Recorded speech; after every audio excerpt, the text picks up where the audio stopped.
Hello students, welcome to my channel. तो आज की वीडियो से हम आपके बीए फर्स्ट सेमेस्टर में फिजिकल एजुकेशन यानी शारीरिक शिक्षा का जो यूनिट नंबर 1 है वो शुरू कर रहे हैं न्यू बैच 2024-25 के लिए। और आने वाले वर्षों में भी आपका यही टॉपिक होगा, क्योंकि शारीरिक शिक्षा जो है वही रहेगा, बदलाव इसमें नहीं होगा। और जो सिलेबस है वो मैंने अपलोड कर दिया है, आप लोग सिलेबस देख लीजिएगा। तो ये सभी के लिए है, इस वर्ष के इस बैच के बच्चों के लिए भी और आने वाले सभी न्यू बैच के लिए भी यह वीडियो होगी। तो आप लोग इसको ही देखिएगा, क्योंकि बहुत सारे बच्चे कहेंगे मैम न्यू वीडियो। देखिए, न्यू वीडियो दी जाएगी मगर शारीरिक शिक्षा जो है वो बदलेगा नहीं, ये बात तो आप जानते हैं। तो ठीक है, थोड़ा सा दिमाग भी लगाया कीजिए, आप लोग बहुत समझदार हैं। चलिए, BA first semester unit number 1 में सबसे पहले आपको क्या पढ़ना था? शारीरिक शिक्षा का अर्थ, परिभाषा, महत्व, उद्देश्य, ये सारी चीज़ें आपको पढ़नी थी। सिलेबस आप नहीं देखे हैं तो लिंक इसी वीडियो के डिस्क्रिप्शन बॉक्स में है, ये वीडियो पढ़ने के बाद देख लीजिएगा, क्योंकि सिलेबस जानना बहुत इंपॉर्टेंट है आपके लिए। शारीरिक शिक्षा का अर्थ समझते हैं, मीनिंग समझते हैं। शारीरिक शिक्षा जो है वो दो शब्दों का मिश्रण है, दो शब्दों से मिलकर बना है, शारीरिक प्लस शिक्षा। शारीरिक को इंग्लिश में फिजिकल एंड शिक्षा को एजुकेशन कहते हैं। अर्थात जो शारीरिक शिक्षा है ऐसी शिक्षा होती है जो पूरी तरह से शरीर से संबंधित समग्र प्रकरणों का अध्ययन कराता है, हमें अपने बारे में, अपने शरीर के बारे में पूरा ज्ञान देता है, किस तरह से अपने शरीर को स्वस्थ रखना है, फिट रखना है, फाइन रखना है, सारी चीज़ों के बारे में। दूसरे शब्दों में हम कह सकते हैं कि शरीर संबंध में शिक्षा देने वाले विषय सामग्री को ही हम शारीरिक शिक्षा के नाम से जानते हैं। और शारीरिक शिक्षा विषय में व्यक्ति की समस्त जो शारीरिक गतिविधियां होती हैं, उनकी क्षमताओं, क्रियाओं, विकास के समस्त पहलुओं विकास में गति अवरोध करने वाले तत्वों तथा उनके ऊपर उपचार का अध्ययन किया जाता है। यानी इसमें जो शारीरिक गतिविधियाँ का मतलब, जैसे आप देखिए, आप पीटी करते हैं, आप योगा करते हैं, आप जिम भी करते होंगे। बहुत सारे लोग ऐसे हैं, लड़के तो ज़्यादातर जिम करते हैं। तो क्या आपकी शारीरिक गतिविधियाँ हैं, आप अपने शरीर को फिट रखने के लिए ही तो करते हैं। तो देखिए, जो शारीरिक शिक्षा है, अगर हम उसके सामान्य अर्थ की बात करें तो इसका शाब्दिक अर्थ केवल इसे शरीर की शिक्षा ही लोग बताते हैं। पर शारीरिक शिक्षा जो है केवल शरीर तक ही सीमित नहीं होता, और न ही यह सिर्फ शारीरिक क्रियाओं तक ही सीमित है, बल्कि जो शारीरिक शिक्षा है उसका अर्थ ये भी है कि शारीरिक क्रियाओं के माध्यम से व्यक्ति का सर्वांगीण विकास करना है। सर्वांगीण विकास का मतलब ऑल राउंड डेवलपमेंट, जैसे मानसिक, शारीरिक, सामाजिक सभी प्रकार का डेवलपमेंट शारीरिक शिक्षा करता है मनुष्य का। और देखिए, जो शारीरिक शिक्षा है, वास्तव में शारीरिक शिक्षा सामान्य शिक्षा का ही एक अंग होता है, जिसके अंतर्गत वे समस्त क्रियाएं आती हैं जिनके द्वारा शिक्षा के आधारभूत लक्ष्यों को हम प्राप्त कर सकते हैं। और शारीरिक शिक्षा के अंतर्गत पीटी, जिसको फिजिकल ट्रेनिंग कहा जाता है, पीटी ड्रिल, एथलेटिक्स खेल, व्यायाम, योगासन, स्वास्थ्य संबंधी नियम आदि अनेक बातों को शामिल किया जाता है। तो वो क्या होता है? वो शारीरिक शिक्षा होता है। अब देखते हैं इसकी परिभाषा। पहली परिभाषा है शर्मक के अनुसार। शर्मक लिखते हैं कि शारीरिक शिक्षा का वह अंश होता है जो शारीरिक क्रियाओं द्वारा संपन्न होती है। इसमें शरीर के गतिशील अंगों का प्रयोग होता है। हम शरीर का प्रयोग करके ही शारीरिक गतिविधियां करते हैं, जिम करते हैं, पीटी करते हैं, अपने आप को फिट रखने के लिए। अब देखिए, वोल्ट, मोर एवं एमलिंगर के अनुसार डेफिनेशन है, शारीरिक शिक्षा का वह स्वरूप है जो शारीरिक क्रियाओं द्वारा संचालित किया जाता है। हम इसमें वो सारी क्रियाएं करते हैं जो हमारे शरीर से जुड़ी हों, तो उन्हीं से तो हम शुरू करते हैं अपने शारीरिक शिक्षा को। तो ये कैसा सब्जेक्ट है? जो शारीरिक क्रियाओं के द्वारा ही संचालित किया जाता है। अब हम देखेंगे शारीरिक शिक्षा का क्षेत्र, बहुत इम्पॉर्टेंट है क्षेत्र।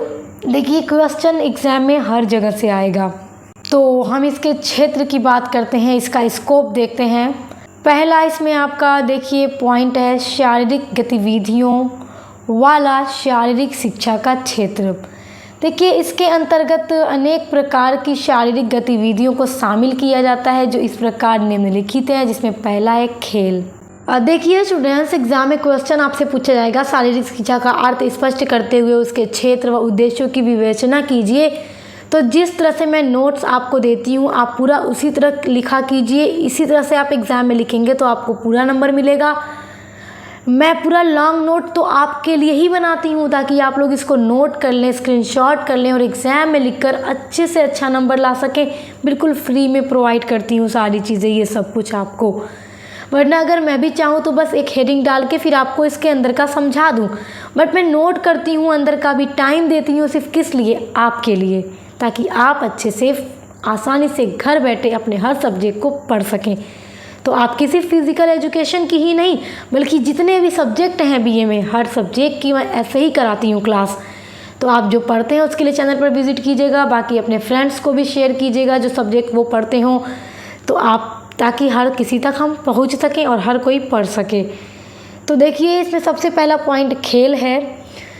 ये भी एक गतिविधि है, हम इसको करते हैं, खेलते हैं। तो क्या खेलने से भी शरीर कितना ज़्यादा फिट रहता है आपको पता ही है। व्यक्ति विभिन्न प्रकार के खेलों में प्रतिभाग करता है, यानी पार्टिसिपेट करता है, हिस्सा लेता है, खेलता है, जिसमें अनेक प्रकार की गतिविधियां शामिल होती हैं, जिसके माध्यम से उसे सभी खेलों के बारे में पूरी जानकारी प्राप्त होती है। दूसरा है योग। योग भी एक शारीरिक गतिविधि है। अपने शरीर को हम क्या करने के लिए योग करते हैं? अपने शरीर को स्वस्थ रखने के लिए, तनाव को ख़त्म करने के लिए, अपने शरीर को लचीला, अपने शरीर को फुर्तीला बनाने के लिए, अपने आप को एक्टिव बनाने के लिए ही तो हम योग करते हैं, खेल खेलते हैं।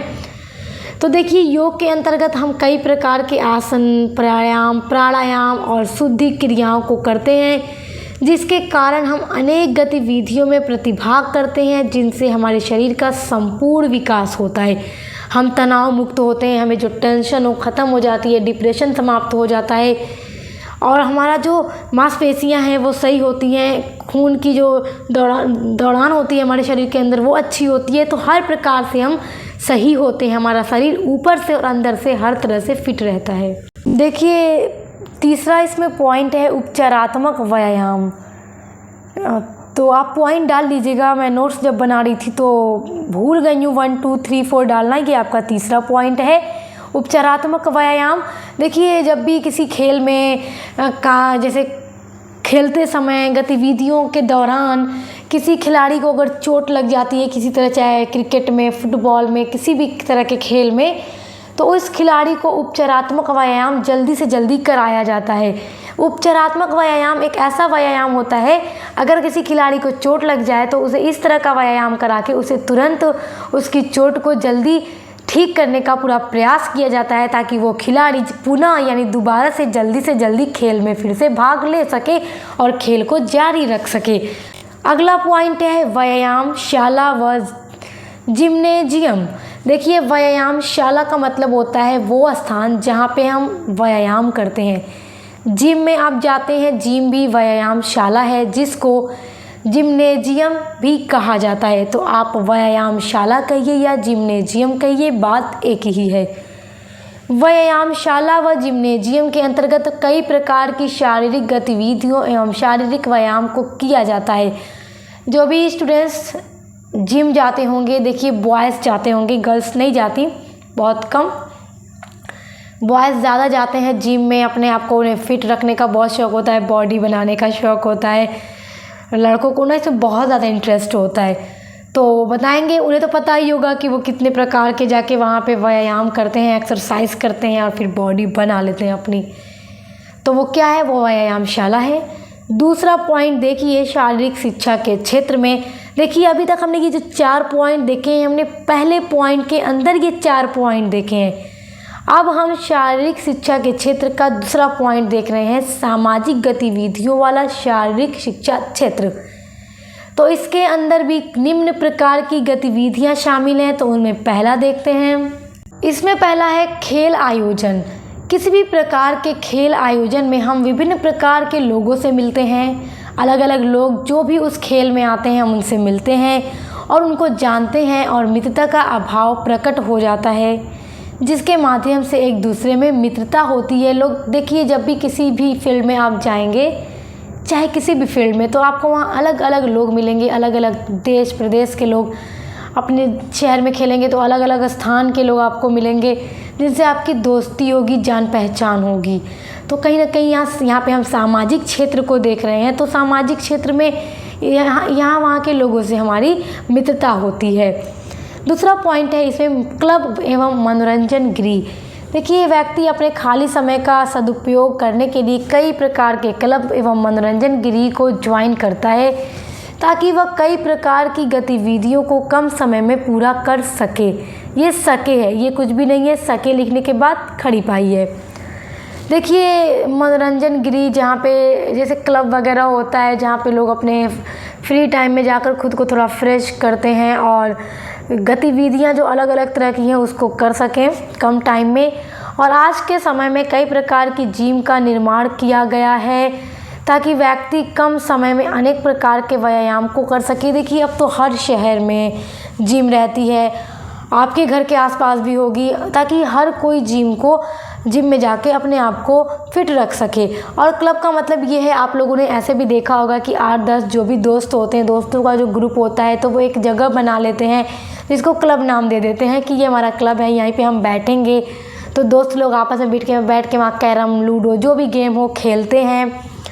तो ये सारी चीज़ें उम्मीद करती हूँ आप समझ गए होंगे, क्योंकि ये सारे पॉइंट जो हम पढ़ रहे हैं ये सामाजिक क्षेत्र के अंदर पढ़ रहे हैं। तो सामाजिक में यही सारे पॉइंट आपके आएंगे और इसी तरह से एग्ज़ाम में आप लिखिएगा तो आपको एग्जामिनर पूरा नंबर देगा। शारीरिक शिक्षा के क्षेत्र में तीसरा पॉइंट है मनोरंजन एवं साहसिक गतिविधियों वाला शारीरिक शिक्षा का क्षेत्र। देखिए, इसके अंतर्गत निम्नलिखित प्रकार की गतिविधियां शामिल होती हैं, जैसे लोकगीत शामिल होता है, इसमें लोक नृत्य भी शामिल होता है, यानी डांस, छोटे तरह के खेल होते हैं, पिकनिक होता है, टूर होता है, माउंटेनिंग होता है, ट्रैकिंग होता है। ये सभी जो गतिविधियां हैं मनोरंजन एवं साहसिक गतिविधियों के अंतर्गत आती हैं। पिकनिक पर लोग जाते हैं, छोटे छोटे खेल खेलते हैं, टूर पर जाते हैं, माउंटेन पर जाते हैं, माउंटेनिंग, ये सब क्या है, साहसिक गतिविधियों के अंतर्गत आता है। तो इसमें मनोरंजन भी होता है और साहसिक गतिविधियां हैं ये सारी। तो देखिए, जो क्षेत्र मैंने आपको बताए हैं वो बहुत लॉन्ग मैंने आपको बता दिया है, इससे आपका लॉन्ग आंसर पूरा कंप्लीट हो जाएगा। और जो चीज़ें मैं आपको समझाती हूँ उनके थ्रू आप इसको थोड़ा और लॉन्ग कर सकते हैं। वैसे नोट मैं लॉन्ग आपको दे चुकी हूँ इस वीडियो में। तो ये आपका एक क्वेश्चन के रूप में एक आंसर भी तैयार हो गया है और टॉपिक भी उम्मीद करती हूँ आप समझ गए होंगे। अगला आपका टॉपिक है शारीरिक शिक्षा के उद्देश्य, जो हम अगले वीडियो में पढ़ेंगे। देखिए, इसका नोट्स अभी बनाना है तो मैं आज इसका नोट्स बनाऊँगी, फिर कल आपको इसका वीडियो मिल जाएगा। तो अगली वीडियो में हम ये पूरा डिटेल में पढ़ने वाले हैं। इसी तरह की आपकी वीडियोस लगातार आती रहेंगी, तो आप हमारे चैनल को सब्सक्राइब करके बेल आइकन को प्रेस कर लीजिए। अब मिलते हैं नेक्स्ट वीडियो के साथ।